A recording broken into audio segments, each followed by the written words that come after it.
اللهم صل وسلم وبارك عليه وعلى آله. بسم الله الرحمن الرحيم. الحمد لله بنعمة الإيمان والإسلام. أشهد أن لا إله إلا الله وحده لا شريك له، وأشهد أن سيدنا ومولانا محمدا عبده ورسوله لا نبي بعده.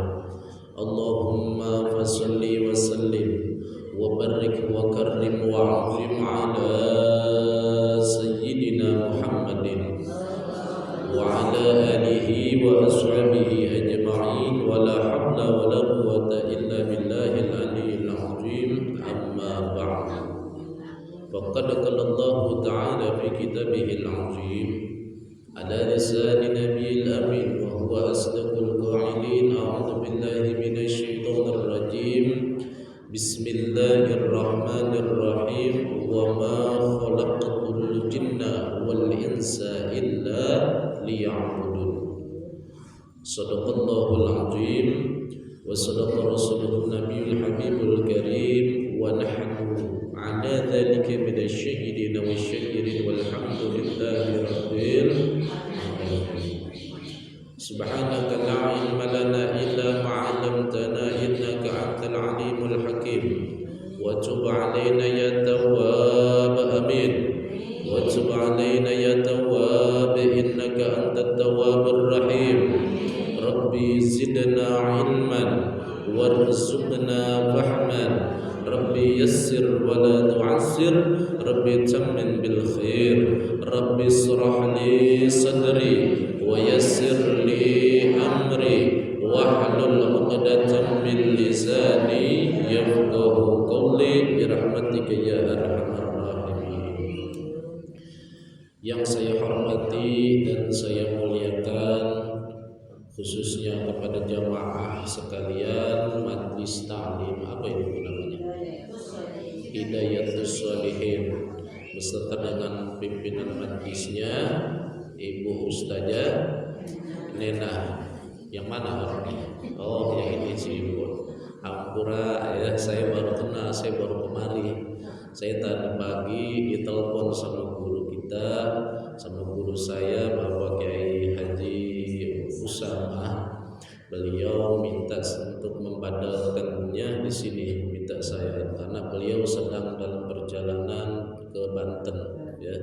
Jadi beliau pun titip salam kepada jamaah sekalian. Mohon maaf tidak bisa hadir di pengajian pada kali ini. Mudah-mudahan lain waktu Allah panjangkan umur, beliau bisa hadir di sini untuk memberikan nasihat serta mauidhah hasanah kepada para jamaah yang ada di sini semua.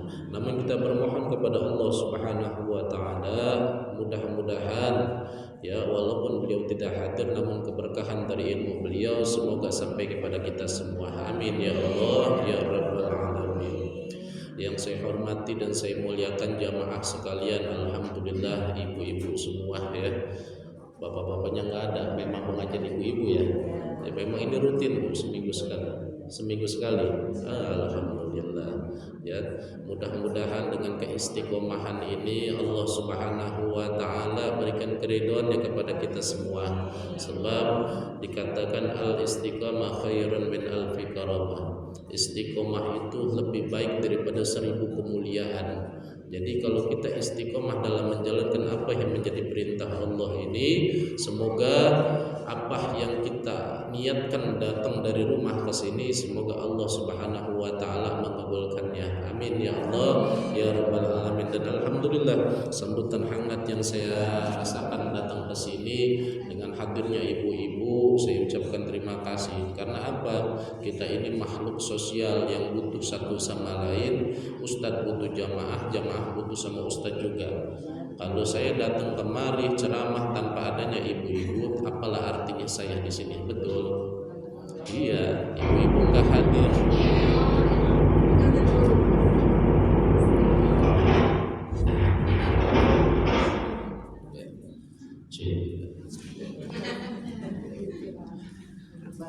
Ya, seandainya ibu-ibu nggak hadir, saya datang di sini ngecome sendiri saya. Ya. Akhirnya apa? Kalau ada orang lewat nanya, itu Ustaz udah lama kayak gitu katanya. Disangka Ustaz PA, saya ngomong sendiri Bu. Tapi alhamdulillah karena adanya hadirin sekalian di sini, hadirat sekalian di sini, hingga alhamdulillah pengajian ini begitu berarti bagi kita semua dan mudah-mudahan mendapatkan keriduan dari Allah Subhanahu wa taala. Puja dan puji serta rasa syukur mudah-mudahan Allah Subhanahu wa taala selalu memberikannya kepada kita semua, dan puja puji serta rasa syukur kita panjatkan ke hadirat Allah Subhanahu wa taala yang mana alhamdulillah Allah Subhanahu wa taala masih kasih kita umur ya, hingga kita bisa memanfaatkannya dengan sebaik-baiknya, kita menjalankan apa yang menjadi kewajiban kita. Mudah-mudahan setiap langkah kaki kita datang dari rumah menuju tempat yang mulia ini, setiap langkahnya dihitung pahala yang berlipat ganda oleh Allah Subhanahu wa taala. Amin ya Allah ya rabbal alamin.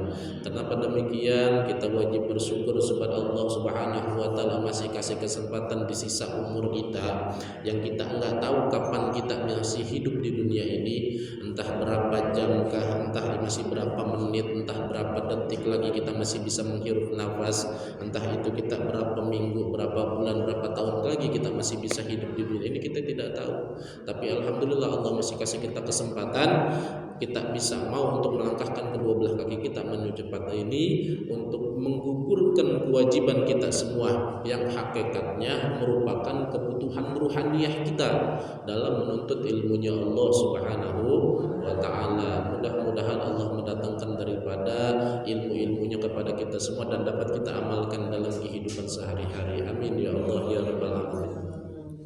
Salawat teriringkan salam akan selalu senantiasa tercurah limpahkan kepada penghulu alam, baginda Nabi besar Muhammad sallallahu alaihi wasallam, pada para keluarganya, sahabatnya dan juga segenap pengikutnya ila yaumil qiyamah. Dan mudah-mudahan rahmat dan salamnya Allah yang selalu senantiasa kita bermohon kepada Allah Subhanahu wa taala pada setiap detik di dalam kehidupan kita. Walau dengan wasilahnya kita berkumpul di tempat yang mulia ini, mudah-mudahan rahmat dan salamnya Allah tersebut selalu tercurah limpahkan kepada kita semua. Amin ya Allah ya rabbal alamin. Gimana kabarnya Ibu, sehat? Alhamdulillah. Kalau nggak sehat mah nggak di sini Bu ya. Kita di rumah sakit. Tahadus bin ni'mah. Sebelum kita masuk daripada pengajian kita, saya mau cerita sedikit ya, apa yang memang dari pagi saya sudah alami. Tadi pagi ketika saya memang ditelepon oleh guru saya, Kiai Usama, untuk mengisi pengajian di sini, itu sebenarnya saya sedang dapat musibah dari Allah Subhanahu wa taala. Anak saya yang pertama seminggu sakit panas. Ya, tapi alhamdulillah hari ini sudah bisa beraktivitas seperti biasa walaupun belum semaksimal seperti biasanya. Karena anak saya yang pertama ini cukup lumayan aktif, anaknya, anak lelaki. Beliau ini anak saya baru berusia kurang lebih 5 tahun. Sampai tidak masuk sekolah juga sudah seminggu lebih. Kemudian anak saya yang kedua usianya belum sampai 2 tahun, baru 1 tahun lebih. Dan anak saya ini yang kedua sama penyakitnya panas, batuk pilek. Bahkan tadi saya bawa ke rumah sakit Islam, itu sudah harus dirawat kata dokter itu, karena sudah keluar bintik-bintik merah juga seperti demam berdarah.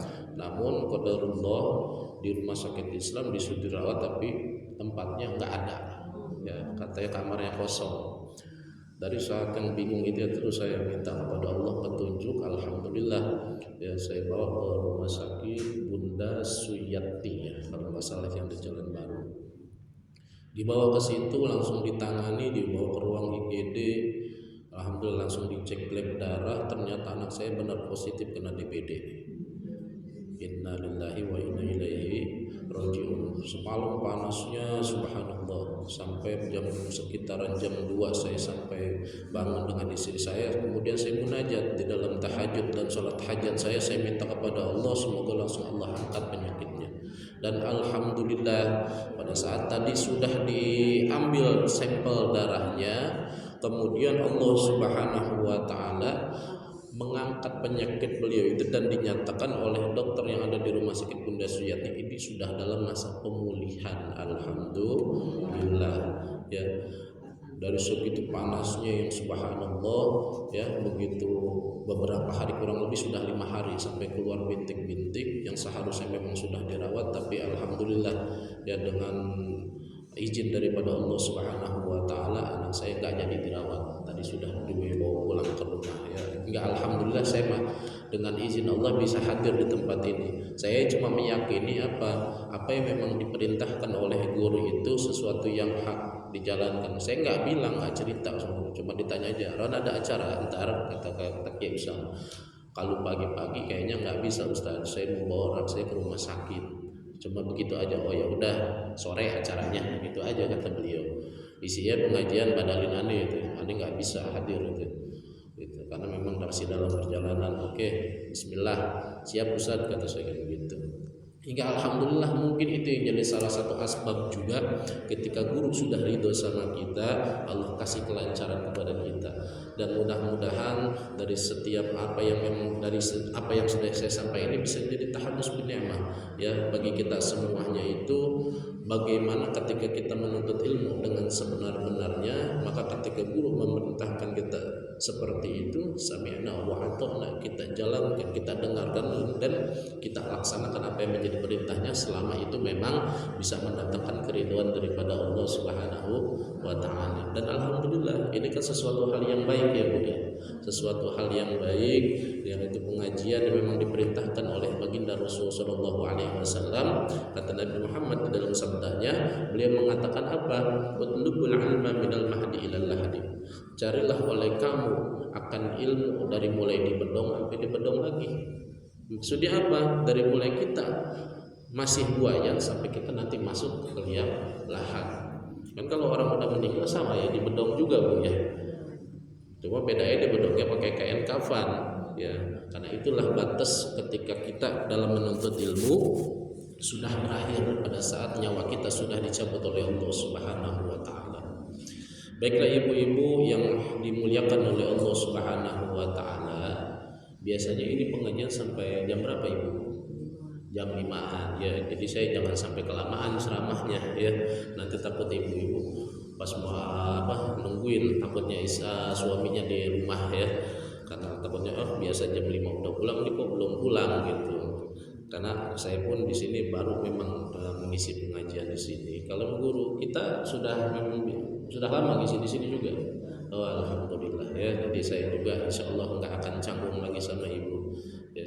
Ingat Bu ya, yang pertama yang harus kita pahami bagaimana cara kita untuk dapat meraih keridhaan Allah Subhanahu wa taala. Yang pertama itu kita harus meningkatkan ketakwaan kita kepada Allah Subhanahu wa taala. Takwa yang dalam arti sebenar-benarnya menjalankan apa itu yang menjadi perintah Allah dan meninggalkan apapun yang menjadi larangan Allah di dalam kehidupan ini. Sebab apa? Allah Subhanahu wa taala berfirman di dalam Al-Qur'an, "Faman ya'mal mithqala dzarratin khairan yarah." Sekecil apapun perbuatan baik yang kamu lakukan, kata Allah, itu pasti akan ada catatan dan balasannya dari Allah Subhanahu wa taala. Ibu melangkahkan kaki datang dari rumah kemari niat untuk thalabul ilmu, itu ada catatannya dari Allah. Dari mulai ibu baru niat aja, misalnya tadi pagi ntar saya mau niat mau pengen ngaji di majlis apa tadi Hidayatus Sholihin, saya mau ngaji ke majlis Hidayatus Sholihin, itu baru niat aja itu dicatat sama Allah kalau perbuatan baik, dan langsung mendapatkan ganjaran pahala dari Allah Subhanahu wa taala. Kemudian kita akan mendapatkan apa? Ilmu dari apa yang memang sudah kita niatkan. Dengan catatan kita mendengarkan dengan sebaik-baiknya apa yang disampaikan gitu. Dan ketika kita lagi ngaji sambil ngobrol ya insya Allah cuma dapat pahalanya doang. Ilmunya ketika ditanya tadi ngaji Ustaz nggak bahas apa? Udah ya gitu. Itu nggak akan dapat ilmunya gitu. Kenapa para kiai, para ustadz bisa ceramah seperti ini? Karena dia di pesantren ketika ngaji itu sama mendengarkan apa yang disampaikan oleh guru-gurunya hingga jadi ilmu lah yang bermanfaat bagi mereka gitu. Jadi harus kita pahami, yang pertama kita harus menjalankan apa yang menjadi perintah Allah. Sebab kenapa?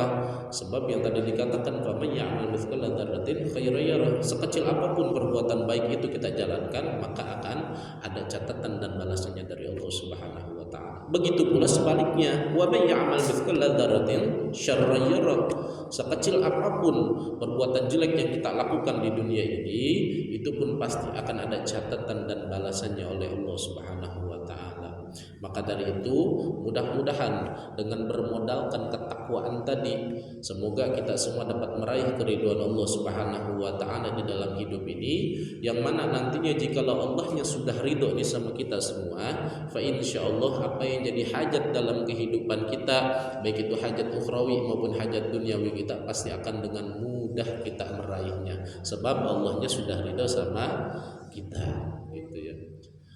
Yang jadi pertanyaan, bagaimana cara kita untuk bisa meraih keridhaan Allah tersebut?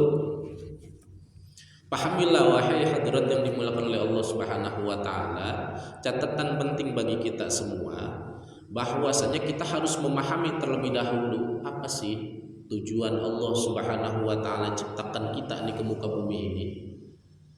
Allah jawab di dalam Al-Quran surat Az-Zariyat ayat 56. A'udzu billahi minasyaitonir rajim. Bismillahirrahmanirrahim. Wa ma khalaqatul jinna wal insa illa liya'budun. Yang artinya Allah a'lam bil murad. Kata Allah, tidak aku ciptakan jin dan manusia kecuali untuk beribadah kepadaku.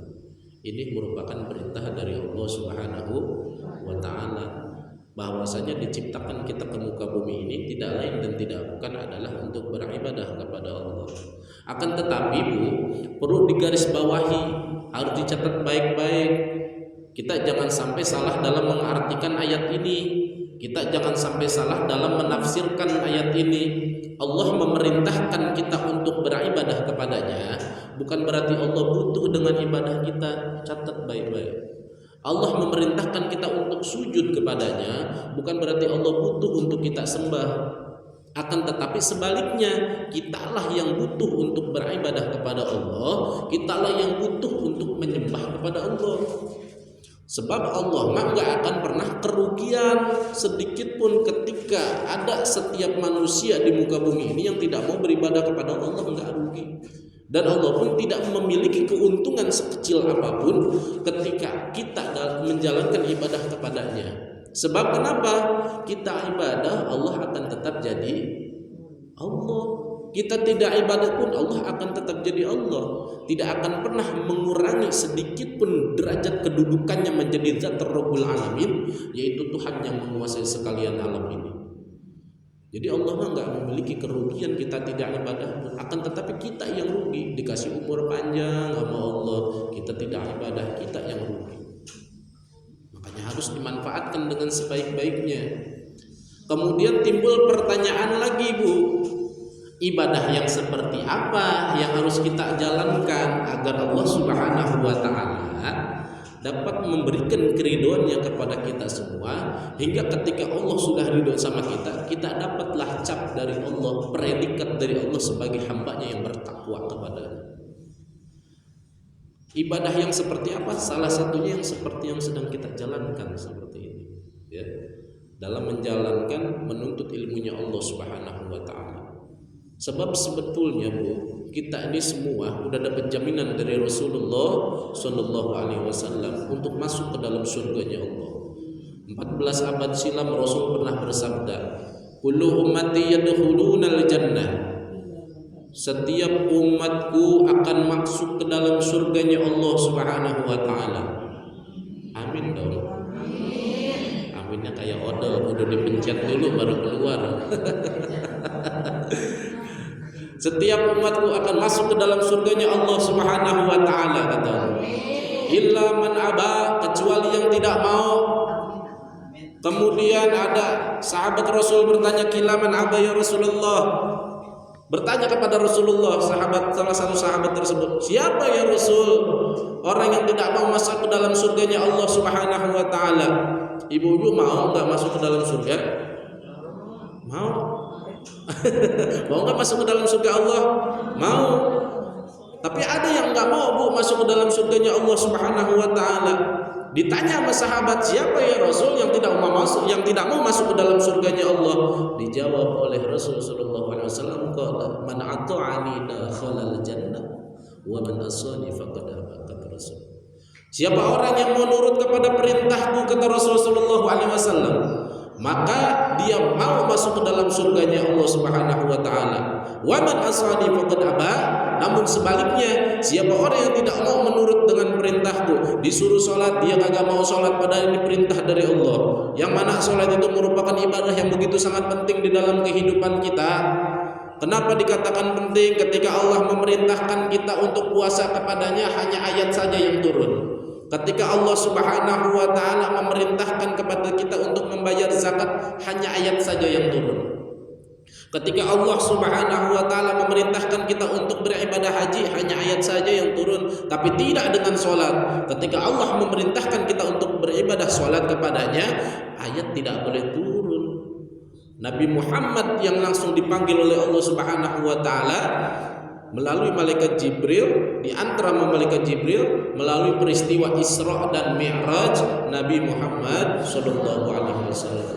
Enggak boleh itu ayat turun. Karena apa? Ini perintah penting. Makanya terkadang hampura, Bu, ketika ada orang-orang atau ada para dai misalnya yang mengatakan, oh iya Rasul mendapatkan oleh-oleh dari hasil Isra dan Mi'raj, itu terkadang saya kurang setuju dengan bahasa oleh-oleh. Bukan saya menyalahkan. Kenapa? Sebab kalau ibarat bahasa itu, kalau oleh-oleh itu boleh kita suka, boleh enggak, boleh kita pakai, boleh tidak. Tapi kalau yang namanya sholat itu bukan oleh-oleh. Sholat itu perintah. Kalau perintah, suka kagak suka, mau kagak mau, harus dijalankan. Itu namanya perintah. Jadi sholat ini bukan oleh-oleh. Namun walaupun ya mungkin maksud mereka itu adalah ini suatu perintah, tapi dari segi bahasa oleh-oleh itu kurang cocok menurut saya ya. Kalau menurut diri saya pribadi. Jadi ini merupakan suatu perintah yang dianjurkan oleh Allah Subhanahu wa taala, bahwasanya kita harus menjalankan itu yang namanya ibadah sholat. Kemudian ibadah yang seperti apa lagi yang harus kita jalankan? Salah satunya seperti ini, ngaji. Sebab apa? Ini ngaji itu wajib. Talabul ilmi fardhatun 'ala kulli muslimin wal muslimat. Ngaji itu wajib hukumnya bagi setiap muslim laki-laki dan muslim perempuan, atau menuntut ilmu. Gitu ya. Menuntut ilmu itu wajib bagi hukumnya bagi setiap muslim laki-laki maupun muslim perempuan. Makanya alhamdulillah saya ngelihat ibu-ibu ini banyak begini semangatnya, sampai majelis sampai penuh kayak begini ya. Alhamdulillah, saya benar-benar senang melihatnya, semangatnya ya di masa-masa namanya tuh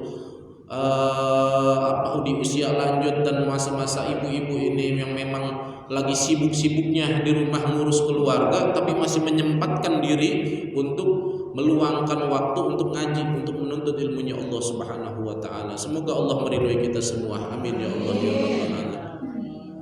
Begitu pula, Bu, yang harus kita pahami, ibadah yang seperti apa yang harus kita jalankan pula. Ini kan tadi udah dikatakan bahwasanya seperti ini, kita ngaji, kita sholat, kita bayar zakat, kita puasa, kita pergi haji kalau memang bagi yang mampu, baik dari segi ekonominya maupun kesehatan dan lain sebagainya. Lantas ibadah-ibadah itu harus kita jalankan begitu saja. Harus kita pahami, Bu, terlebih dahulu ibadah yang harus kita jalankan itu bukan ibadah yang secara asal-asalan saja. Sebab Allah Subhanahu wa taala memerintahkan kita untuk beribadah kepada Dia itu bukan hanya ayo kerjakan sholat udah kita cuma tonggang-tonggeng, jungkal-jungkal, bukan seperti itu. Makanya ketika kita ibadah kepada Allah, jangan cuma karena kita enggak enak aja sama mertua kita. Jangan kita karena takut sama orang tua kita. Jangan cuma karena kita pengen dilihat aja sama tetangga kita. Oh iya, gue ini rajin ibadah sama Allah, rajin sholat, rajin ke majelis, rajin ke masjid dalam menjalankan ibadah kepada Allah. Sebab apa, Bu? Ibadah yang harus kita jalankan itu merupakan ibadah yang harus didasari dengan adanya ilmu. Kenapa demikian? Dikatakan oleh salah satu ulama, nama ulamanya yaitu adalah Al-Imam Ibnu Ruslan. Siapa namanya ulamanya? Imam Ibnu Ruslan di dalam kitab Zubad, beliau mengatakan apa? Wa kullu man bighairi ilmin ya'malu a'maluhu mardudatun la tuqbalu. Apa artinya? Setiap orang yang beramal tanpa didasari dengan adanya ilmu, mardudatun, maka amalnya tersebut ditolak sama Allah Subhanahu wa taala. La tuqbalu, jelas tidak akan diterima oleh Allah Subhanahu wa taala. Na'udzubillahi min dzalik. Tapi Bu, guru saya sering katakan kepada saya, ketika kita dalam menjalankan ibadah kepada Allah, tapi kita masih mau belajar, salahnya kita itu akan dihampura sama Allah. Ketika ibu misalnya lagi sholat, baca misalnya ketika kita lagi ruku, ya, ketika kita lagi ruku kita baca subhana rabbiyal azimi wa bihamdih, nggak kita lupa subhana rabbiyal a'la malah yang kita pakai. Padahal itu bukan bacaannya, itu akan dihampura. Tapi dengan catatan kita masih belajar kayak gitu. Karena dalam menuntut ilmu itu kita nggak boleh namanya tuh nggak ada batasan waktunya, gitu ya. Ketika kita membatasi, gue mau udah tua, nggak wajib lagi belajar, masih kecil, saya mau udah puas kenyang belajar, nggak bisa. Karena apa kata Rasul tadi? Dikatakan di dalam hadisnya bahwasanya utlubul ilma minal mahdi ilal lahdi. Carilah oleh kamu akan ilmu dari mulai buayan sampai masuk ke liang lahat. Itu baru batas kita dalam menuntut ilmunya Allah Subhanahu wa taala. Jadi harus dipahami, kita ibadah itu nggak boleh secara asal-asalan, nggak boleh cuma ikut-ikutan aja. Ketika imam ruku kita ikut ruku, imam i'tidal kita ikut i'tidal, imam sujud kita ikut sujud, imam salam kita ikut salam, tanpa kita tahu ilmu dan bacaannya, maka mardudatun. Kata Imam Ibnu Ruslan dikatakan bahwasanya akan ditolak amalan yang seperti itu. Karena apa? Tidak didasari dengan adanya ilmu. Ilustrasi sederhananya Bu, ketika kita nih bekerja atau suami kita, ya, suami ibu-ibu bekerja, di dalam pekerjaannya itu tidak menjalankan sesuai dengan perintah atasannya, disuruh menjalankan, nih tolong dikerjakan tugas ini, tolong ketik ini bla bla bla bla, diketik sama dia. Kemudian pas dilihat oleh atasnya tidak sesuai dengan apa yang diperintahkan, kira-kira diterima atau tidak? Nggak akan diterima. Apalagi ini yang jadi atasan kita, yang jadi bos kita, yang jadi Tuhan kita itu adalah Allah Subhanahu wa taala, memerintahkan kepada kita untuk menjalankan ibadah dengan sebaik-baiknya, tapi kita kerjakan hanya dengan asal-asalan saja, pasti itu enggak akan diterima oleh Allah Subhanahu wa taala. Karena ini adalah sifatnya ukhrawi. Yang sifatnya duniawi saja, seperti yang saya contohkan tadi, pekerjaan yang dijalankan oleh suami kita, misalnya suami ibu-ibu, kalau saya kan istri saya, nggak bisa ngomong suami kita, nanti karena saya lelaki. Dia suami ibu-ibu misalnya dikerjakan, atau misalnya saya menjalankan tugas ketika saya bekerja tidak sesuai dengan apa yang memang dijalankan sesuai dengan perintah atasan, maka itu pasti akan ditolak. Kenapa dikerjakan seperti ini? Saya kan memerintahkannya seperti itu. Kenapa dikerjakannya malah seperti ini? Ini salah. Ulang lagi kerjakan. Disuruh ulang aja itu udah bagus. Karena apa? Ketika tidak nurut sama atasan pasti akan dipecat. Begitu pula dengan perintah Allah, ketika tidak mau menjalankan dengan sebaik-baiknya, cuma ngikut-ngikutan aja, maka Allah pun enggan untuk menerima ibadah kita. Na'udzubillah tsumma na'udzubillahi min dzalik. Dan alhamdulillah Bu, Allah Subhanahu wa taala masih kasih kita umur yang panjang. Ya, hingga pada saat ini kita sudah memasuki tanggal 5 di bulan Rabiul Akhir.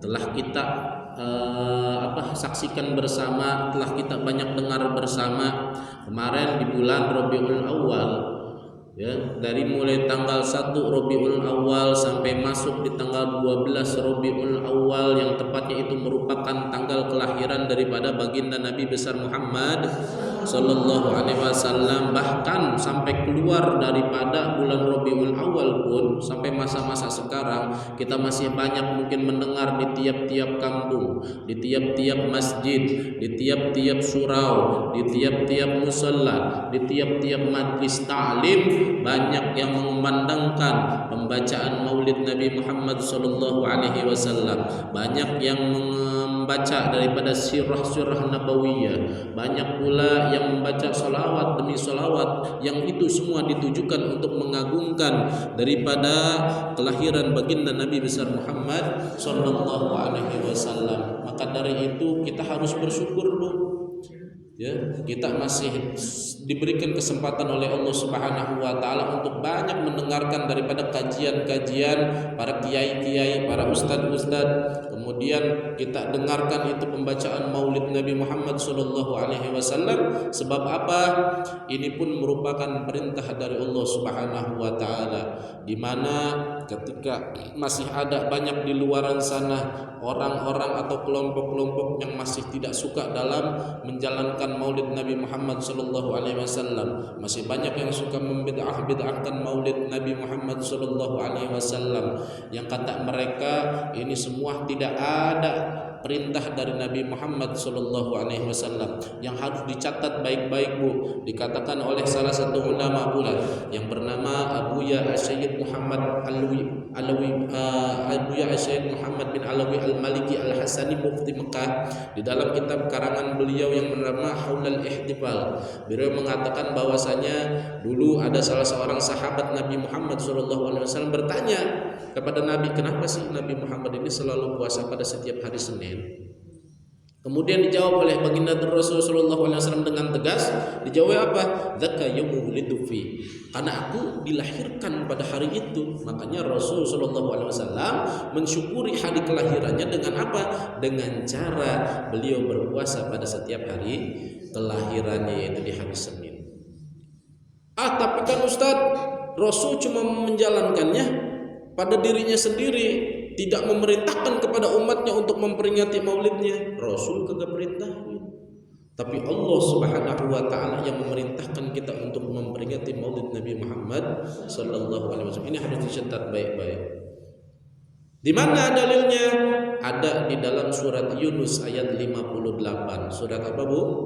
Surat Yunus ayat 58. Apa bunyi dalilnya? A'udzubillahi minasyaitonirrajim. Bismillahirrahmanirrahim. Qul bifadlillahi wa birahmatihi fabidzalika falyafrahu huwa khairun mimma yajma'un. Artinya wallahu a'lam bil murad. Qul, katakanlah wahai Muhammad, bifadlillah, dengan keutamaan, dengan anugerah yang telah Allah berikan kepada kalian semua. Anugerah yang seperti apa yang Allah berikan di dalam kehidupan kita? Allah tentramkan rumah tangga kita, itu merupakan anugerah dari Allah Subhanahu wa taala. Allah berikan kepada kita keberkahan di dalam umur kita. Allah berikan kepada kita rumah tangga yang tentram. Allah berikan kepada kita semua rezeki yang halal, baik, berkah, bermanfaat serta berlimpah. Allah berikan kepada kita anak cucu keturunan yang soleh dan soleha. Itu merupakan salah satu anugerah yang telah Allah berikan di dalam kehidupan kita. Wa birahmatihi, dan dengan rahmat yang telah aku berikan, kata Allah Subhanahu wa taala. Rahmat yang seperti apa, Bu, yang telah Allah berikan? Begitu sangat besar. Namun dikatakan oleh Al-Imam Ibnu Abbas di dalam tafsir At-Tur Mansur fit Tafsir bil Ma'thur, beliau mengatakan bahwasanya rahmat yang dimaksud di dalam ayat tersebut adalah merupakan Nabi Muhammad sallallahu alaihi wasallam. Dari mana dasarnya? Dari ayat Allah yang lain, wa ma arsalnaka illa rahmatan, kata Allah gitu, dan tidak aku utus engkau wahai Nabi Muhammad kecuali menjadi rahmat bagi seluruh alam semesta. Jadi ini rahmat yang paling besar itu adalah dengan diutusnya Nabi Muhammad SAW kepada kita semua. Makanya sungguh sangat disayangkan, Bu, ketika masih banyak orang-orang di luar sana yang masih tidak senang untuk memperingati Maulid Nabi Muhammad SAW. Sebab apa? Sama saja mereka tidak senang dengan kelahiran Nabi Muhammad SAW. Ilustrasi sederhananya, ini kita aja nih, ibu-ibu aja nih, ketika ibu mengandung anak ibu kemudian lahir ke dunia ini, itu senang nggak? Bahagia nggak? Gembira atau enggak? Maka dari itu ketika Rasul Shallallahu Alaihi Wasallam itu lahir ke muka bumi ini, itu Allah memerintahkan kita untuk apa? Dilanjut di dalam ayat tadi, fabidzalika falyafrahu, dan dengan dua hal tadi, yaitu dengan anugerah dan dengan rahmat yang telah Allah berikan, Allah memerintahkan kita untuk apa? Falyafrahu, itu untuk bahagia, untuk untuk senang, untuk gembira menyambut daripada kelahiran Nabi Muhammad sallallahu alaihi wasallam. Kita aja Bu, ketika anak kita lahir ke dunia ini itu pasti kita senang, kita pasti bahagia, kita pasti gembira. Apalagi yang lahir manusia yang paling dicintai oleh Allah Subhanahu wa taala, manusia yang paling disayang sama Allah Subhanahu wa taala, manusia yang paling mulia sealam jagat raya ini. Masa sih kita nggak mau senang dengan kelahirannya? Masa sih kita malah membid'ah-bid'ahkan maulidnya? Karena apa? Karena yang harus kita pahami Bu, ketika kita mau memperingati Maulid Nabi Muhammad SAW, berarti kita senang dan bahagia dengan kelahiran Nabi Muhammad SAW. Abu Jahal aja yang udah kafir, yang udah ketahuan dicap benar-benar kafir oleh Allah Subhanahu wa taala, dalam sejarahnya mencatat ketika Rasulullah SAW itu lahir, dia senang Bu, dia bahagia, sampai-sampai budak dia ya, itu dimerdekakan ya sama dia, karena memberitahu, wahai Abu Jahal, bahwasanya keponakanmu telah lahir, Siti Aminah telah melahirkan keponakanmu, laki-laki perempuan, laki-laki. Karena pada saat itu perempuan itu Bu, mohon maaf, nggak ada harga dirinya waktu itu. Makanya dengan kelahiran Rasulullah itu diangkat derajatnya wanita oleh Allah Subhanahu wa taala. Makanya alhamdulillah harus bersyukur. Karena apa? Pada saat masa itu makanya disebut masa jahiliyah, tahun kebodohan. Dianggap manusia perempuan itu cuma sebagai pemuas nafsu aja, dianggap nggak ada gunanya, nggak bisa dipakai perang. Karena zaman dulu itu saling berebut kekuasaan. Hingga akhirnya apa? Dianggap ya udah nggak ada manfaatnya. Sampai ketika lahirnya Rasulullah, dijadikanlah oleh Allah Subhanahu wa taala Rasulullah untuk mengangkat derajatnya para kaum wanita. Alhamdulillah, makanya harus bersyukur. Ketika ibu-ibu mau ngaji gini, mentaati daripada perintah Rasul, ini Rasul sangat senang. Kenapa? Karena ini memang jadi perintah Rasul sallallahu alaihi wasallam kepada kita semua dalam menuntut ilmunya Allah Subhanahu wa taala. Makanya sangat disayangkan ketika masih banyak di luar sana orang yang masih tidak mau untuk memperingati Maulid Nabi Muhammad SAW. Itu sangat disayangkan. Kenapa? Karena Bu, kalau bukan karena adanya Nabi Muhammad, kalau bukan karena adanya Rasulullah SAW, maka kita nih yang ada di sini, begitu pula dengan alam semesta ini tidak akan pernah ada, tidak akan pernah Allah ciptakan. Dikatakan di dalam kitab Mutahasul, Allah Subhanahu wa taala berfirman di dalam hadis qudsinya, laulaka ya Muhammad lama khalaqtal aflaq. Kalau bukan karenamu wahai Muhammad, kata Allah, kalau bukan karenamu wahai Muhammad, sampai Allah ucapkan dua kali, saking apa? Saking Allah cintanya kepada Nabi Muhammad sallallahu alaihi wasallam, lama khalaqtal aflaq, tidak akan pernah aku ciptakan alam semesta ini. Enggak akan pernah diciptakan alam semesta ini sama Allah. Jadi seberapa besar pun kita banyak berbuat salah dan dosa kepada Allah Subhanahu wa taala, cukup Nabi Muhammad yang jadi obatnya. Ketika Allah akan murka kepada kita, cukup Nabi Muhammad yang jadi obatnya. Makanya ketika Nabi Muhammad sallallahu alaihi wasallam mau wafat, itu yang dicari bukan anak istrinya, yang dicari bukan sahabat-sahabatnya, tapi siapa yang dicari? Ummati kita yang dicari sebagai umatnya yang hidup tidak sezaman dengannya, tapi kita beriman kepadanya. Makanya itu Rasul cinta kepada kita. Makanya harus kita bersyukur kita dicintai sama Rasul sallallahu alaihi wasallam. Sebab kenapa? Kita minta enggak jadi umatnya Rasul. Ya. Kita enggak pernah minta kepada Allah untuk jadi umatnya Rasul, tapi Allah Subhanahu wa taala menakdirkan kita untuk jadi umatnya Nabi Muhammad sallallahu alaihi wasallam. Di mana letak syukurnya kita ketika nanti di yaumil akhir Bu, sebelum umatnya Nabi Muhammad masuk ke dalam surga, itu umat-umat terdahulu kagak ada yang dimasukkan ke dalam surga sama Allah. Ditutup rapat-rapat pintu surga sama Allah. Harus umat Nabi Muhammad dulu. Walaupun kita terakhir sebagai umat Nabi yang terakhir, tapi insya Allah jikalau kita memang mau nurut dengan perintah Rasul, kita akan dimasukkan ke dalam surganya Allah lebih duluan dari umat-umat terdahulu. Amin ya Allah ya Rabbal Alamin. Harus bersyukur.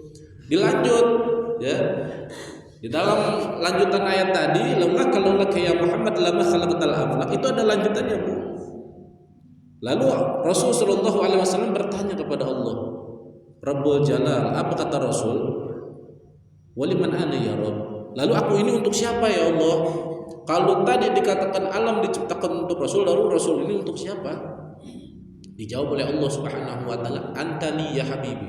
Engkau kuciptakan khusus untukku. Sebagai apa? Ya sebagai kekasihnya Allah Subhanahu wa taala.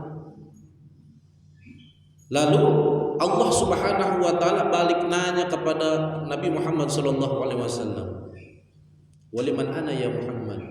Lalu aku ini untuk siapa Muhammad, wahai Nabi Muhammad? Apa jawab Al-Mustafa sallallahu alaihi wasallam? Nabi diem bu, nggak bisa jawab sampai Allah Subhanahu wa taala yang jawab pertanyaannya sendiri. Dijawab oleh Allah, "Ana liman yusalli alaika ya Muhammad." Ana liman yusalli alaika ya Muhammad.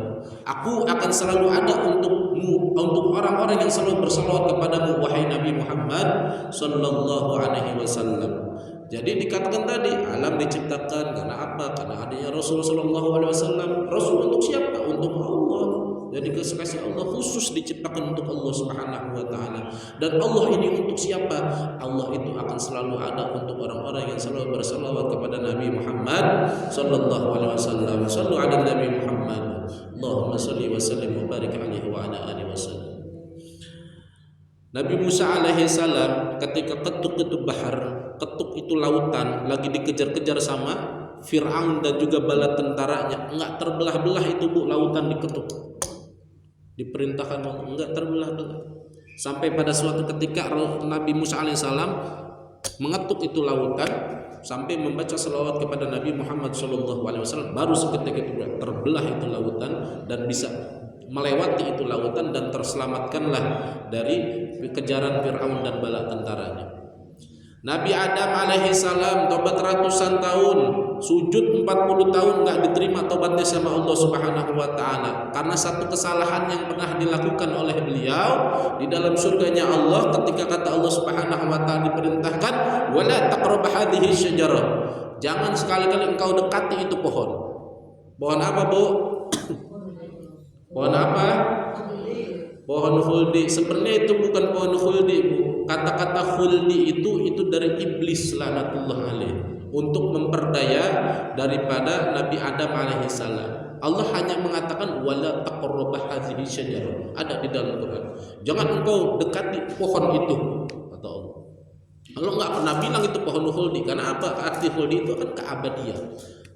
Katakan oleh iblis, dibisikin kalau engkau makan itu Adam engkau akan kekal, akan abadi hidup di surga. Ya, hingga akhirnya apa? Ya terbujuk rayu lah oleh rayuan iblis laknatullah alaih. Ya, makanlah itu. Hingga akhirnya apa? Nabi Adam alaihissalam mendapatkan murka dari Allah Subhanahu wa taala karena satu kesalahan tersebut hingga diturunkanlah itu ke muka bumi oleh Allah Subhanahu wa taala. Makanya kita kudu siap-siap tempat kampung halaman kita itu bukan di sini. Yang orang Jawa bukan di Jawa kampung halamannya. Yang orang Banten bukan di Banten kampung halaman. Kampung halaman kita yang sebenarnya itu adalah di surganya Allah Subhanahu wa taala. Makanya kita harus siapkan bekal baik-baik dari sekarang. Banyak-banyak kita dalam beribadah kepada Allah Subhanahu wa taala agar ketika kita pulang nanti bawa bekal yang banyak ke sana hingga apa? Allah masukkan kita ke dalam surganya. Amin ya Allah ya rabbal alamin. Lanjutan sedikit, Bu, dari pernyataan yang tadi dikatakan bahwasanya Nabi Adam alaihissalam itu diturunkan dalam surga dari surga ke muka bumi ini, lalu taubat kepada Allah Subhanahu wa taala dengan lalu berdoa dengan doanya yang memang insya Allah ibu-ibu pun sudah pada hafal. Apa doanya? Rabbana zolamna anfusana wa illam taghfir lana wa tarhamna lanakunanna minal khasirin. Itu enggak diterima taubatnya sama Allah Subhanahu wa taala. Sampai pada suatu ketika Nabi Adam alaihissalam minta ampun sama Allah Subhanahu wa taala sambil bertawasul kepada Nabi Muhammad sallallahu alaihi wasallam, membaca selawat kepada Nabi Muhammad sallallahu alaihi wasallam. Baru seketika itu pula diterima tobatnya oleh Allah Subhanahu wa taala. Lalu Allah Subhanahu wa taala bertanya, Bu, sama Nabi Adam, "Wahai Adam, dari mana engkau tahu nama Muhammad?" Sebab kan ketika di zaman Nabi Adam diciptakan, Nabi Muhammad dia udah ada apa belum? Belum ada. Tapi dikatakan di dalam kitab Maulid Ad-Diba, di dalam salah satu baitnya, inna Quraisyan kanat nuran baina yadayillahi azza wa jalla qabla an yakhluqa Adam bi alfi am. Bahwasanya nurnya atau cahayanya Nabi Muhammad itu udah diciptakan terlebih dahulu oleh Allah Subhanahu wa taala 2000 tahun sebelum Allah ciptakan Nabiullah Adam alaihi salam. Baru nurnya ya, baru cahayanya, belum jasadnya. Kemudian bagaimana ditanya sama Allah